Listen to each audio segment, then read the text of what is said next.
Have you ever stopped to think about what really drives efficiency? Especially, in our digital world. Sounds pretty simple, right? But honestly, as systems get more complex, the answer is way, way deeper than just hitting some targets. We're often dealing with this hidden waste. And it's not just about money being squandered, but wasted time, duplicated effort, even, well, untapped human potential. So today we're doing a deep dive right into that. We've gathered some really interesting insights from an article by Terence Latimer. It's called World Building 101, Vibe Coding Resource Management and Sales-Enabled Systems. And it draws on this fascinating chat he had with Amit Kodari, who's the CEO of Calify. Our mission here, well, it's to unpack what's really fueling efficiency and inefficiency in our digital lives, our work, to get beyond just those surface numbers. Stick around, because you're in for some, I think, surprising facts and maybe a shortcut to getting really well informed on system design and AI's growing role in all this. Okay, let's jump right in. There's this core idea from Latimer's conversation with Amit Kothari, this idea that waste, it isn't just about money. That feels kind of intuitive, but what did Amit actually mean by that? Can we unpack it a bit? Yeah, that's a really key point because Amit, he was definitely pushing for a much more holistic definition of waste, especially in areas like revenue operations. He laid it out pretty clearly. Right. It covers not just the financial cost, but time, effort, human potential, yeah, missed opportunities, even the emotional labor involved, duplicated work, clunky processes, Mm-mm. all of that. It's not just a drain on the budget, it's a huge drain on people, their morale, and the actual progress a company can make. Basically anything that stops value flowing smoothly. Right. And I would use this really vivid analogy to hammer it home. Mhm. He said, imagine trying to cook, but in a completely dark kitchen. What happens then? It's tough, right? The food might taste weird, it's actually dangerous, and it's definitely not efficient. Exactly. And that analogy, it perfectly shows why sources of truth are so critical in any system. They're like the illumination and light cutting through what he called the darkness of unstructured data. They give you that essential context.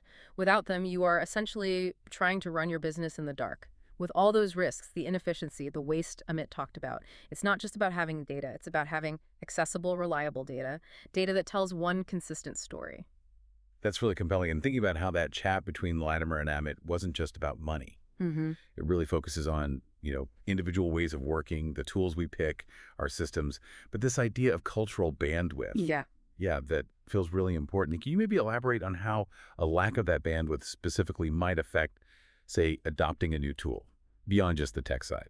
Oh, absolutely. Cultural bandwidth, think of it as a team's collective ability to actually absorb, understand, and kind of adapt to new stuff, new info, processes, tech. Yeah. When that bandwidth is low, even the best, most technically perfect system can just fall flat. Why? Because the people aren't really equipped, maybe emotionally, maybe intellectually, maybe just culturally. Mm. They can't engage with it properly. You see it as resistance to change or people misunderstanding features or just not using the system to its full potential.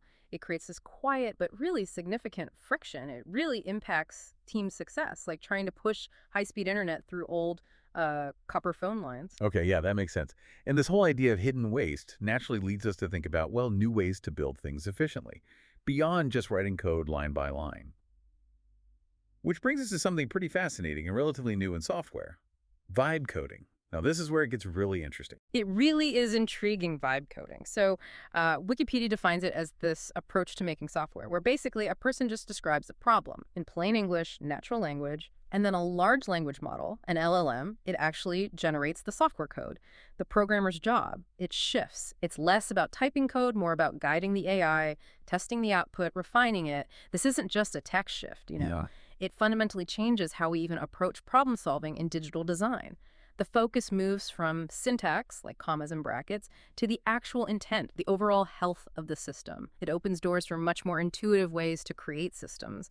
And the appeal is massive. It lets people who aren't, hardcore programmers produce real software without years of traditional training. Wow, that's quite a shift, Like- giving so many more people access to creating software. But it does make you wonder, if an AI is doing the coding, where does the buck truly stop when it comes to responsibility? Integrity. How do we make sure this new freedom doesn't accidentally create, new problems? That's a crucial question. And it gets into these nuanced levels of responsibility. Think about it like an architect, right? Or a safety engineer. They have to stand behind their reasoning, their logic for why a building or a system is safe. It's similar here.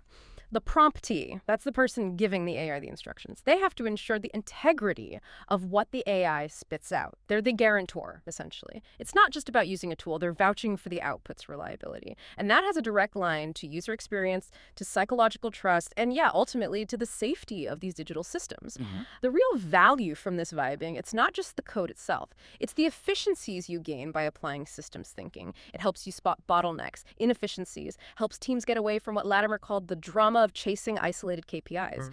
Instead, you explore the deeper links between systems, people, and data flow. Okay, so beyond that individual waste, Latimer also really shines a light on another big drain. What happens when teams aren't aligned? When they're stuck in silos? Amit Kothari called these energy leaks. And honestly, we've all felt that, haven't we?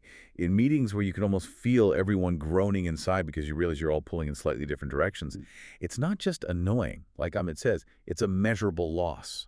Exactly. Those energy leaks, they come from miscommunication, conflicting goals, and they absolutely have to be quantified because they represent real loss. They're not just fuzzy problems, they're actual benchmarks you can use for improvement. In fact, what you do with that knowledge, how you react to seeing that leak, is often more vital than the data point itself. Recognizing it is step one towards fixing it. Ignoring them, it's like leaving a tap dripping, slowly but surely draining your resources. Right. And this is where tools like Make or Talify or Zapier, Yeah. this is where they can really help. Yeah. They connect that siloed data, streamline those repetitive manual tasks that just eat up time and cause those leaks. They offer real chances for operational efficiency. And Latimer takes this idea even further with his streams framework. It's an acronym: space, time, relationships, energy, attention, and money. He explains how each one of these dimensions, these streams, offers different opportunities to bring in AI agents and operators to improve operations. It's about taking this holistic view of where AI can actually boost our processes, acting as a kind of force multiplier for human effort, plugging those energy leaks systematically. Okay, but that brings us to what Latimer calls the people problem, which feels like the elephant in the room sometimes. How on earth do you measure things like cultural waste or emotional waste or this invisible waste he talks about? That seems incredibly hard to put a number on. It absolutely is. And this really highlights a massive gap, doesn't it, between what usually gets measured, often just surface stuff, easy metrics, and what really matters, which are the deeper systemic things driving efficiency or dysfunction. Take something that seems straightforward, like building a custom report in your CRM. Its actual effectiveness. It might be limited not by the CRM software itself, but by the language people use, their understanding, the whole organization's comprehension. So it raises this fundamental question: how do you measure the cost of learning? Or misinterpretation, or just the sheer mental effort involved. And there's an important distinction here, too, between efficiency versus efficacy. Time and effort, right, they're valuable, but they're never truly wasted if you actually learn from those experiences, if you use retrospectives to help others avoid the same pitfalls. What is incredibly ineffective and costly is the fear of failure. That fear discourages improvement. It locks teams, locks systems into old ways of doing things where, frankly, people end up working for the tools instead of the other way around. This fear just stops the learning, the adaptation that would prevent future waste. Latimer clearly has a vision for how work could be, doesn't he? He talks about purpose and meaning intertwining with revenue health, which isn't just about output, but about how well a system minimizes that internal friction, that resistance, and really amplifies a productive team. A healthy system, he says, makes waste visible, gives it a name, and works to continuously reduce it. Now, for a concept that kind of ties this all together, think Legos or Roblox, maybe? Yes. The building blocks analogy, it's perfect. In RevOps, that's revenue operations, remember, aligning sales, marketing, customer success, but really in any system. Real freedom, true flexibility, it doesn't come from having those structure. Quite the opposite. It comes from the commitment you make when you choose the right structure. That specific choice is what unlocks focus, function, and that feeling of flow within the system. That building blocks idea is so insightful. It really flips the script on thinking flexibility just means less structure. So, if choosing the right structure is the key, how do organizations even start figuring out what that right structure looks like, especially when so many are dealing with, clunky old legacy systems? Well, it often starts with a kind of audit, doesn't it? Looking at the existing blocks, the processes you have now, the tools, how data moves around, to really understand where the limits are, where things are redundant. Then it's about defining the outcome you want, the vibe you're aiming for, and then building or adjusting systems bit by bit to enable that. This usually means embracing things like modularity, having intentional governance, which, yeah, can be tough with old systems. But it's essential if you want to move from chaos to clarity. Think about it. Our digital workspaces, our tools, they are literally the worlds we invite our teams and customers into.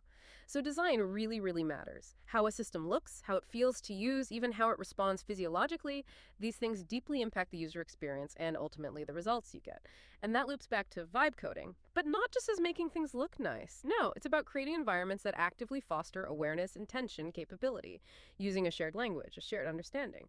On the flip side, ignoring data, refusing to do system maintenance, underusing key processes, that inevitably leads to the system degrading, to frustration. It's like a building, right? If you neglect it, eventually it just crumbles. Right, so a key takeaway here is that truly reliable systems, they aren't just the ones that are always on, they're the ones that are thoughtfully put together, intentionally managed, and actually responsive to how people are using them in real time. Just having visibility, just seeing the data isn't enough. You need what Latimer calls a discerning eye. You need zones, signals, surfaces, things that help teams sense what really matters and then respond with clarity, with purpose. Precisely. And just like, no two Lego models are identical, the very best systems are personalized. They're shaped by the people using them every day. Measurement in these kinds of systems isn't just a snapshot of what is happening now. It's about influencing what could happen next by providing the right kind of feedback loops at the right time. Okay, so when we pull all of this together, what's the big takeaway for you listening in? I think it's this. Success really belongs to those who design for honesty, for transparency, for transformation. When our data actually aligns with our values and our tools align with our truth, we're not just managing systems anymore. We're actually engineering outcomes. So we've just journeyed through these really intricate layers of waste, haven't we? Explored the transformative power of vibe coding and touched on the art of engineering digital systems for genuine efficiency and purpose. Yeah, and the core insight, I think, still stands. By really acknowledging the vibe, the feel, the hidden inefficiencies within our digital worlds, and by thoughtfully blending AI with essential human oversight, we can fundamentally change not just our productivity levels, but our collective purpose, our well-being at work. So here's a final thought to mull over. If the systems we build truly shape our focus, our efficiency, our ability to adapt, what hidden energy leaks might you uncover in your own digital world? And how might understanding those leaks unlock completely new levels of freedom and purpose for you and your team? Something to think about. We really encourage you to keep exploring these ideas and, as always, stay curious.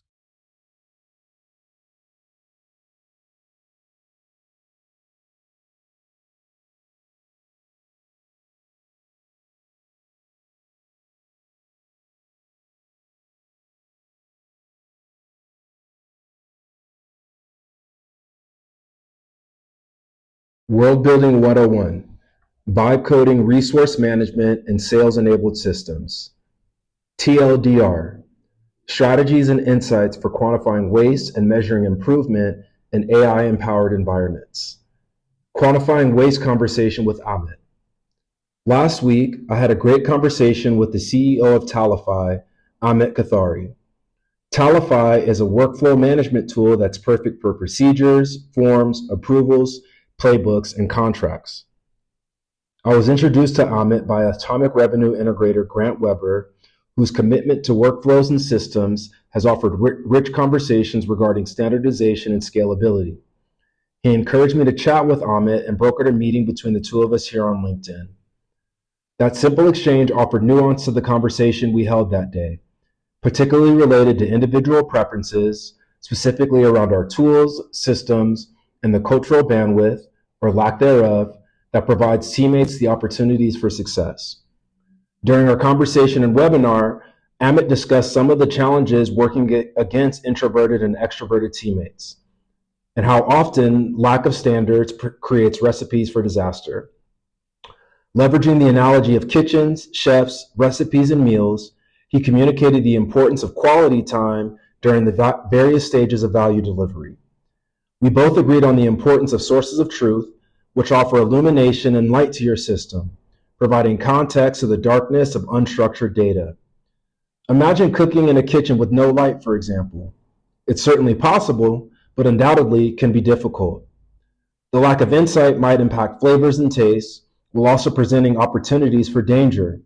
And most simply, cooking without the lights on just isn't efficient. Amit emphasized that waste isn't just about money. It includes time, effort, human potential, and missed opportunities. There's a need for a more holistic definition of waste in revenue operations, encompassing emotional labor, duplicated work, and redundant processes. Vibing our way through AI-empowered digital operations and project management.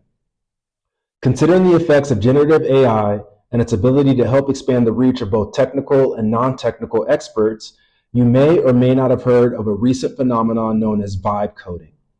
According to Wikipedia, vibe coding is an approach to producing software by using artificial intelligence, where a person describes in a few natural language sentences as a prompt to a large language model tuned for coding.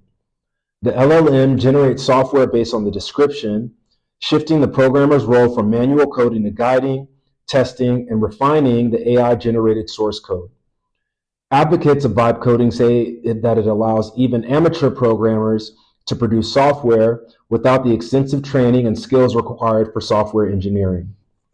When considering the cause and effect of vibe coding as a concept, particularly related to the responsibility of the promptee to ensure the integrity of output, today's information and knowledge workers must come to terms with nuanced levels of responsibility related to the consequences of their decisions.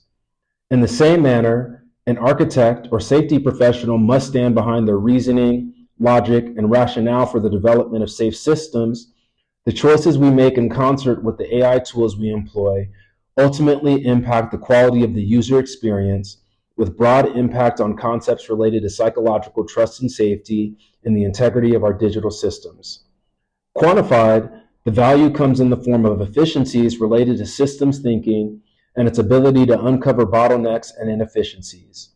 Vibing, or feeling things out, helps avoid the drama of chasing isolated KPIs, whereby teams should explore the relationships between systems, people, and data flow. Integrating AI operators and AI agents into our streams. I've recently begun exploring empowering AI operators and AI agents. In my capacity as both a small business owner and fractional executive, I've recognized a critical form of waste occurs when teams are misaligned or working in silos. During the conversation with Amit, he highlighted that miscommunication and conflicting goals often result in energy leaks across departments. These energy leaks must be quantified as they indicate loss. In my opinion, what we do with the information is more important than the data itself, albeit recognizing the inefficiency represents a benchmark for improvement. Enter automation tools.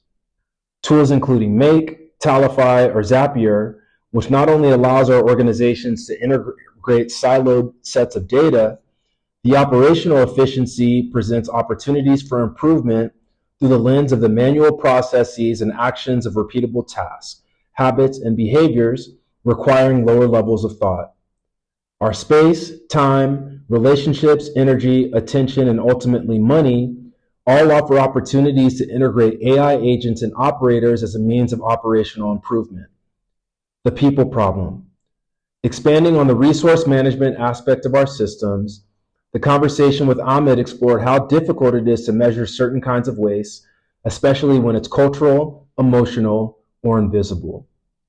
Ultimately, there's a gap between what is being measured, surface level metrics, and what truly matters, systemic drivers of efficiency or dysfunction. A task as simple as building out a customer report or dashboard in our CRM, for example, is ultimately limited by the language, understanding, and comprehension of individuals, departments, and the organization as a whole. Contextualizing the content of a report in an impactful format, for example, comes in the form of recognizing the transmission, comprehension, and service level agreements, establishing norms based on tried and true information, knowledge, and wisdom. How do you measure the cost of learning, for example? Efficiency versus efficacy. Time and effort, valuable resources in our systems, are never truly wasted. Experiences I've come to learn are inherently valuable, particularly if you leverage retrospectives and reviews as an opportunity to help others save both. The fear of failure, though, is ultimately ineffective and costly to most of the organizations I've been a part of, precisely because it discourages improvement and relegates teammates and the system itself to previous states. states where the people are working for the tools and not the other way around.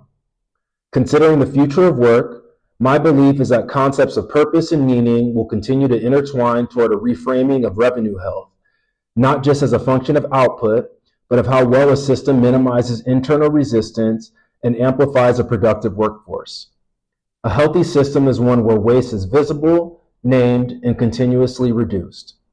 Building blocks. What Legos and Roblox can teach us about systems engineering.